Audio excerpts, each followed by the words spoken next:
अ, आपल्याला शास्त्रज्ञ व्हायचा विचार मनात कधी आला पहिला? त्याला मला वाटतं मला फार मागे शाळेत जावं लागेल. ते भावेश सर.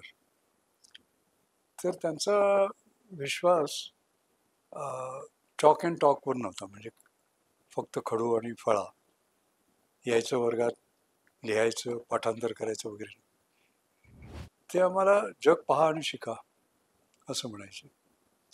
आणि मला अजून आठवतं की साबण कसा बनवतात याची प्रक्रिया आम्ही अ, वर्गात केली होती.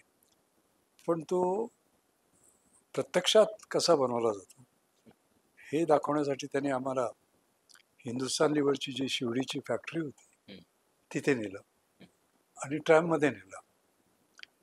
आणि ट्रॅमचं तिकीट त्यांनी स्वतः काढलं माझं. मला अजून आठवतं.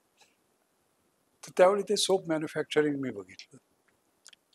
आणि त्यामध्ये एक दिवशी त्यांनी एक प्रयोग केला की आम्हाला उन्हात घेऊन गेले आणि बहुरुकुल भिंग त्यांच्या हाती होतं आणि एक अ, कागदाचा तुकडा हातात होता आणि ते बहुरुकुल भिंग त्यांनी वर खाली फिरवलं सूर्याच्या प्रकाशात आणि एक प्रखर बिंदू आला आणि तो आल्यानंतर त्याने मग ही फोकल लेंथ असं दाखवलं, हा डिस्टन्स.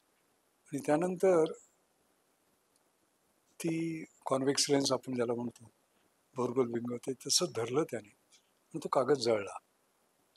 आणि जळल्यावर ते का कुणास ठाऊक माझ्याकडे वळले आणि मला म्हणाले की अशा प्रकारे जर तू सर्व शक्ती केंद्रित केल्यास, if you focus you can achieve anything. तू काही करू शकतोस. माझ्या आयुष्यातला तो मोठा एक मंत्र होता.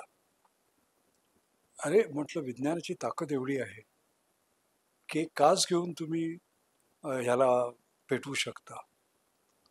कळलं की नाही? तर सायन्स हे काहीतरी अद्भुत आहे. आणि तिथून माझी आवड सुरुवात झाली.